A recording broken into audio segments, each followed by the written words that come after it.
Hello नमस्कार दोस्तों, कैसे हैं आप। उम्मीद करता हूं आप सब ठीक होंगे। ज्ञान संचार बाय बीएसपी यूट्यूब चैनल पर आपका हार्दिक स्वागत है। देखिए, हम सर्वनाम पढ़ रहे थे और सर्वनाम के अंदर 3 प्रकार हम पढ़ चुके हैं। देखिए, हम सर्वनाम पढ़ रहे थे। सर्वनाम 6 होते हैं और हम पुरुषवाचक, निश्चयवाचक,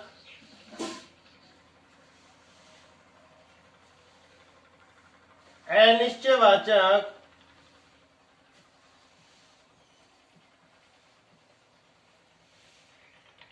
ये 3 सर्वनाम हम पढ़ चुके हैं। देखिए, 3 और रहते हैं हमारे। कौन कौन से?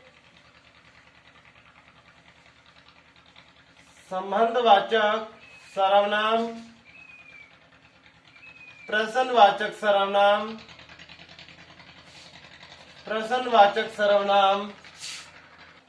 प्रश्नवाचक और लास्ट हम पढ़ेंगे निजवाचक सर्वनाम।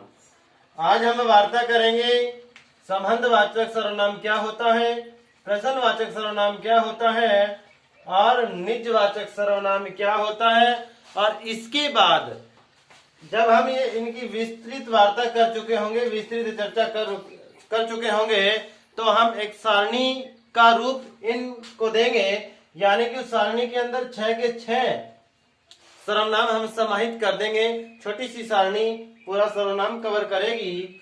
देखिए, अब एक एक के ऊपर हम वार्ता करते हैं।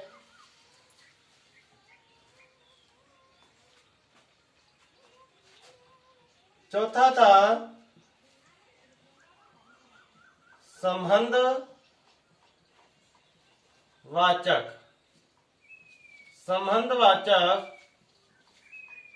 सर्वनाम। देखिए, वाचक का मतलब होता है बताने वाला,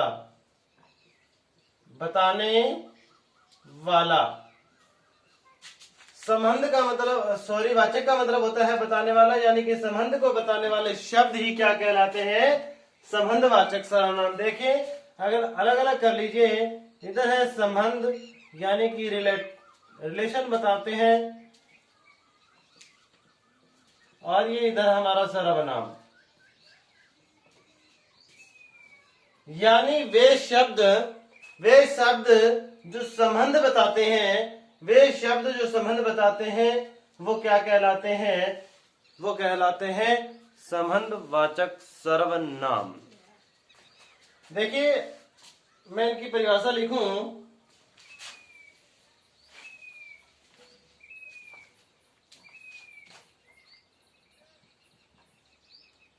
वे शब्द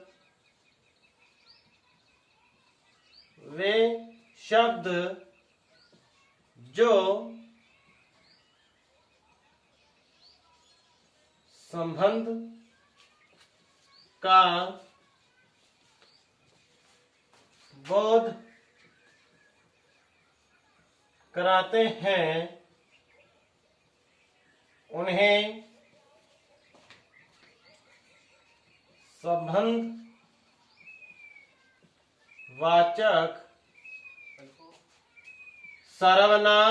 उन्हें संबंधवाचक सर्वनाम कहते हैं। वे शब्द जो संबंध का बोध कराते हैं, उन्हें संबंधवाचक सर्वनाम कहते हैं। और अब हम पढ़ेंगे उत्तम पुरुष में कौन कौन से संबंधवाचक शब्द होंगे, मध्यम पुरुष में कौन कौन से होंगे और उत्तम पुरुष में कौन कौन से होंगे। देखिए, मेरा, मेरी, मेरे, मेरी, मेरे, ये आएंगे एक वचन में। जब हम बहुवचन में पढ़ेंगे तो आएगा हमारा,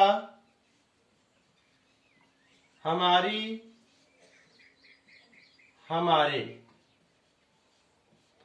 ये हम पढ़ेंगे उत्तम पुरुष में। ये आता है उत्तम पुरुष में।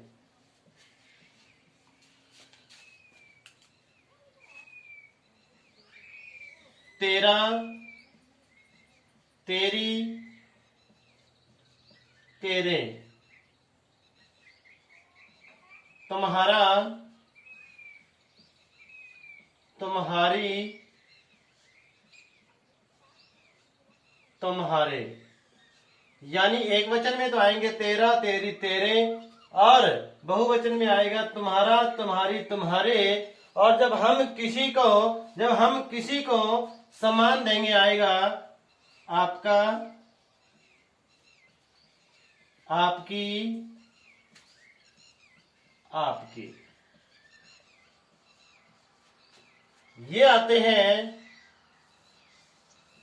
हैं अपने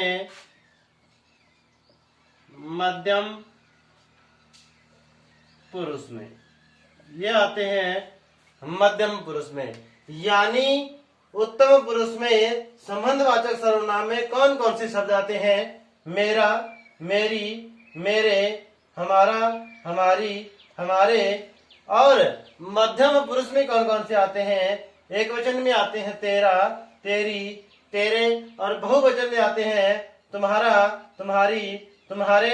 और जब हम किसी को आदर देते हैं उसमें आता है आपका, आपकी, आपकी। और देखिए अन्य पुरुष के लिए हम पढ़ते हैं, अन्य पुरुष के लिए हम पढ़ते हैं, अन्य पुरुष में हम पढ़ेंगे इसका, इसकी, इसके, उसका, उसकी, उसके, इनका, इनकी, इनके,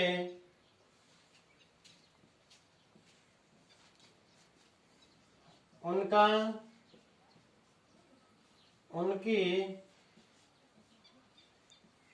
उनके, जिसका, जिसकी, जिसके। देखिए ये सारे के सारे शब्द पूछे जाएंगे हमारे, ये सारे के सारे शब्द पूछे जाएंगे हमारे अन्य, अन्य पुरुष में, अन्य पुरुष में। देखिए एक वचन के लिए इसका, इसकी, इसके, उसका, उसकी, उसके, और बहुवचन के लिए इनका, इनकी, इनके, उनका, उनकी, उनके, और एक वचन में जिसका, जिसकी, जिसके। ये सारे के सारे पूछे जाएंगे, सारे के सारे अन्य पुरुष में पूछे जाएंगे। देखिए जब हम कारक पढ़ेंगे और उसके अंदर पढ़ेंगे संबंध कारक, तो उसमें 9 विभक्तियों का हम प्रयोग करते हैं, उसमें 9 विभक्तियों का प्रयोग करते हैं। का, के, की, रा, रे, री, ना, ने, नी। जब हम इन संबंध कारक को पढ़ेंगे तो उसमें ये 9 विभक्तियां पूछी जाएगी, यानी कि 9 शब्द पूछे जाएंगे। और यही सारे के सारे क्या है, हमारे संबंध वाचक सर्वनाम के अंदर प्रयोग किया जा रही है। देखिए का ये इधर पढ़े, के, ये रे, की, ये रही, रा, ये रा, रे, रे, री, और ना। देखिए इसके अंदर ये रहा ने, ने, ने, ने। यानी कि इनका हम प्रयोग करेंगे संबंधवाचक सर्वनाम के अंदर, और ये संबंध कारक की ये 9 विभक्तियां हैं। और देखिए इन 9 विभक्तियों का कोई लिंग वचन नहीं होता, ये आगे वाले संज्ञा शब्द पर डिपेंड करता है, आगे वाले संज्ञा शब्द पर डिपेंड करता है कि इनमें से कौन सा आएगा। देखिए मैं आपको एक उदाहरण के माध्यम से बता रहा हूं। मोहन का भाई, देखिए मोहन का भाई, ये मोहन के कारण से नहीं आया है। देखिए ये का है, ये मोहन के कारण नहीं आया है, ये किसके कारण आया है, ये भाई के कारण आया है। देखिए हम एक और लेते हैं, यदि यहां हम भाई की जगह बहन कर दें, भाई की जगह हम बहन कर दें, तो क्या यहाँ का आएगा, नहीं, यहाँ क्या आएगा, की। यानी कि ये सारी की सारी विभक्तियां किस पे डिपेंड करती है, जो आगे संज्ञा शब्द है उसके ऊपर डिपेंड करता है। ये की है, ये किसकी बदौलत आया है, बहन की बदौलत आया है, न कि मोहन के कारण आया है। देखिए ये था हमारा थोड़ा सा चार्ट संबंधवाचक सर्वनाम का। एक दो उदाहरण के माध्यम से हम इसको और अच्छे से पढ़ लें। देखिए वह मेरी पुस्तक है। अब आपसे पूछ लिया जाए रेखांकित पद में कौन सा सर्वनाम है, रेखांकित पद में कौन सा सर्वनाम है, तो हम क्या कहते हैं, ये निश्चयवाचक सर्वनाम है, क्योंकि ये निश्चयवाचक सर्वनाम है, हम कल पढ़ चुके हैं। यदि आपसे ये पूछ लिया जाए रेखांकित पद में कौन सा सर्वनाम है, तो मेरा, मेरी, मेरे, ये कहाँ आएंगे, ये संबंधवाचक सर्वनाम के अंदर पूछे जाएंगे। ये था हमारा संबंधवाचक सर्वनाम। एक मिनट के लिए आप नोट कर सकते हैं, आगे हम पढ़ेंगे प्रश्नवाचक और निजवाचक सर्वनाम को। देखिए पांचवा हम पढ़ेंगे प्रश्नवाचक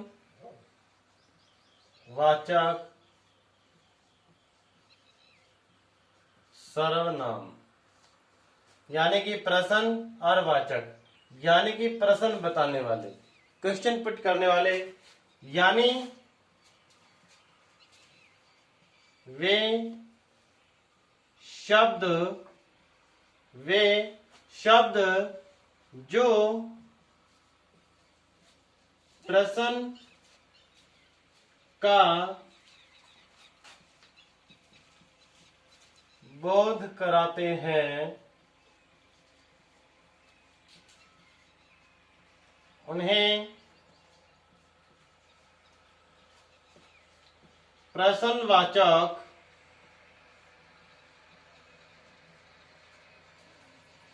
सर्वनाम कहते हैं। वे शब्द जो प्रश्न का बोध कराते हैं उन्हें प्रश्नवाचक सर्वनाम कहते हैं। जैसे पूछ लिया जाए आपका नाम क्या है, और सामने से जवाब मिल जाए मेरा नाम परवीन। देखिए आपका से मेरा, नाम से नाम, है से है को अलग कर दीजिए। एक बार मैं आपको बता रहा हूं, देखिए इससे इसको हटा दीजिए, इससे इसको हटा दीजिए और इससे इसको हटा दीजिए।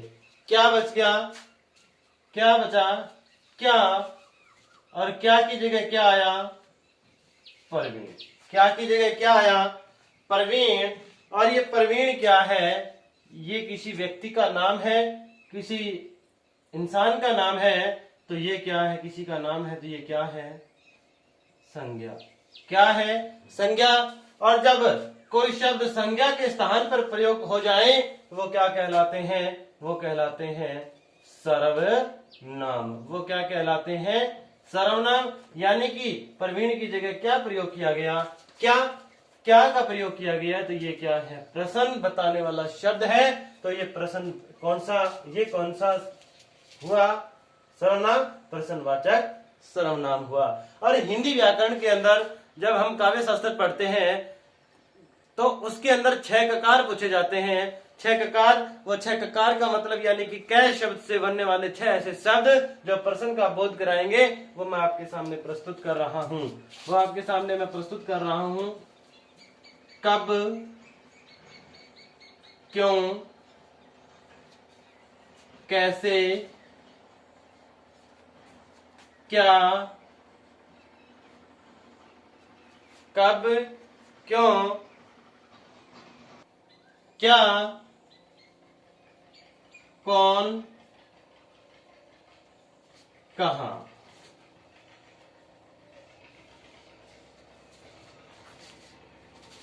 कब, कब, क्यों, कैसे, क्या, कौन और कहां, ये 6 शब्द ऐसे हैं जो प्रश्नवाचक का द्योतक होंगे।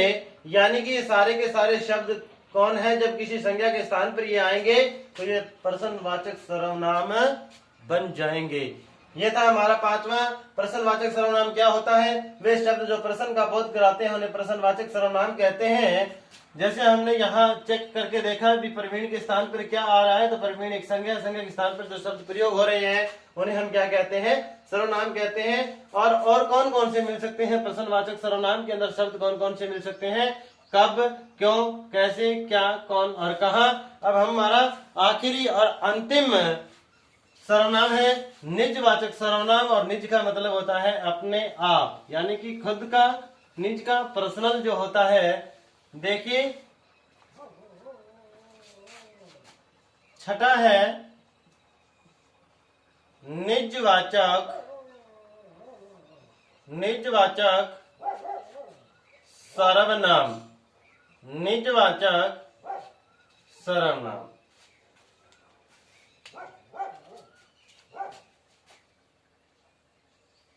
आप, हम आदर के लिए लेते हैं। आप शब्द का प्रयोग, आप शब्द का प्रयोग आदर के रूप में, आदर के रूप में न होकर उत्तम पुरुष, उत्तम पुरुष के लिए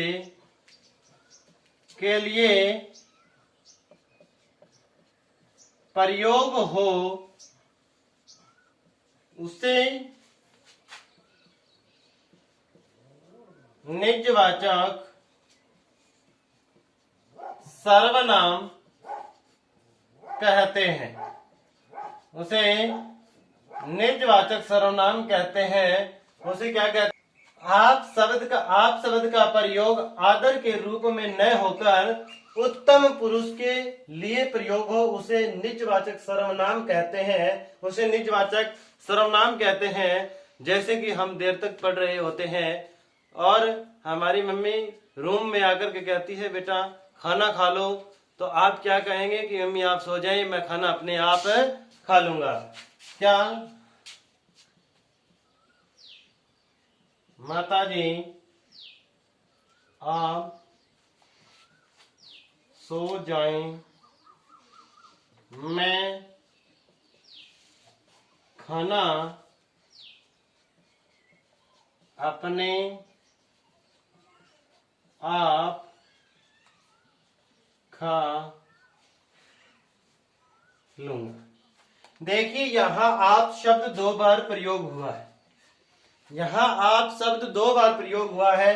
माताजी आप, यानी ये शब्द किसके लिए प्रयोग आया है? माता के लिए और आदर प्रस्तुत करने के लिए। ये आदर के लिए आया। किसका आदर? माता के लिए। लेकिन यहाँ देखिए, मैं खाना अपने आप, यानी अपने आप, यानी कि खुद ही खा लूंगा। अपने आप का मतलब है खुद ही खा लूंगा। ये आप क्या है? ये है निजवाचक, निजवाचक सर्वनाम, निजवाचक सर्वनाम। देखिए, जब आप, ये आप शब्द है, ये आदर सूचक में प्रयोग न होकर के जब खुद के लिए प्रयोग हो जाए, यानी उत्तम पुरुष के लिए, उत्तम पुरुष के लिए प्रयोग हो जाए, वो क्या कहलाता है? निजवाचक सर्वनाम कहलाता है। ये छह सर्वनाम की हमने विस्तृत वार्ता की। अब हम एक छोटी सी सारणी बना रहे हैं और उस सारणी के अंदर 6 के 6 समास हमारे समाहित होंगे। उस सारणी के अंदर 6 के 6 समास हमारे समाहित होंगे।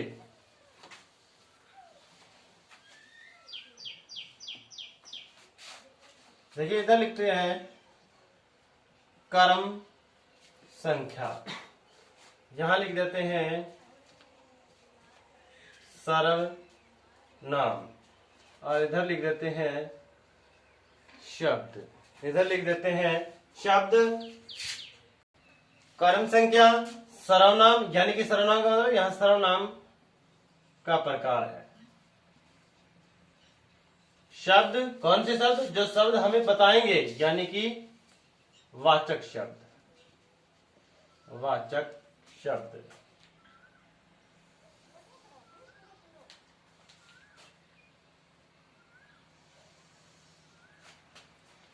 सबसे पहला आता है, हम पढ़ रहे थे सबसे पहला क्या? पुरुष वाचक। क्या? पुरुषवाचक। और इसके अंदर हम 3 चीजें पढ़ रहे थे। क्या?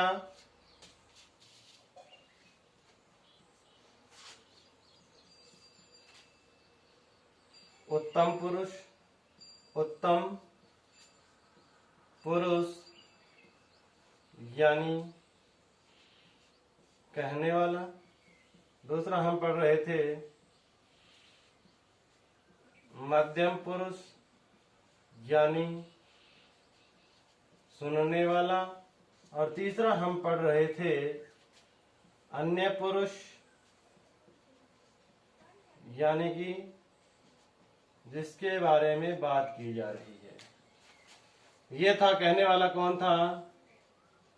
मैं। और हम, ये था तुम और आप।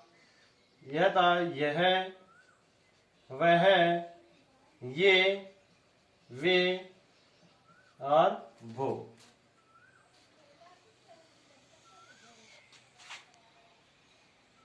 दूसरा था निश्चय वाचक। निश्चय वाचक, इसमें था यह, वह, ये, वे और वो। और किसमें? व्यक्ति, यानी कि व्यक्ति को बताने के लिए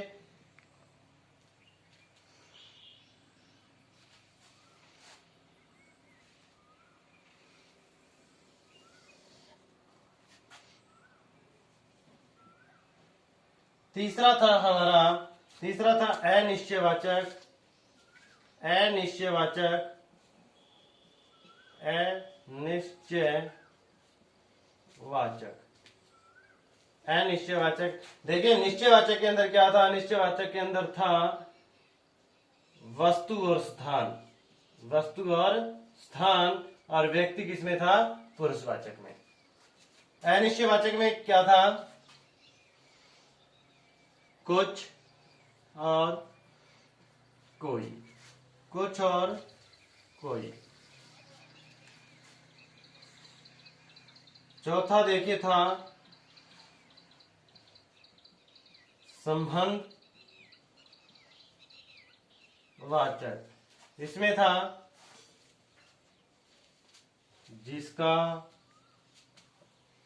जिसकी,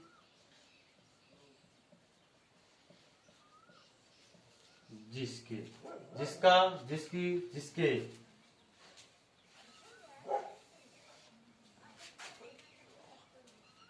पांचवा था हमारा प्रश्न वाचक। और इसमें क्या था? 6 प्रकार थे। कौन कौन से?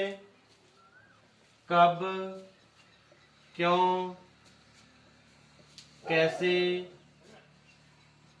क्या, कौन और कहां। ये 6 थे,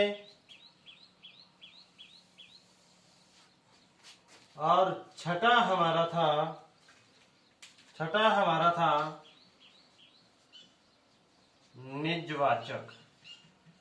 और इसमें वाचक शब्द कौन था? आप। कौन था? आप।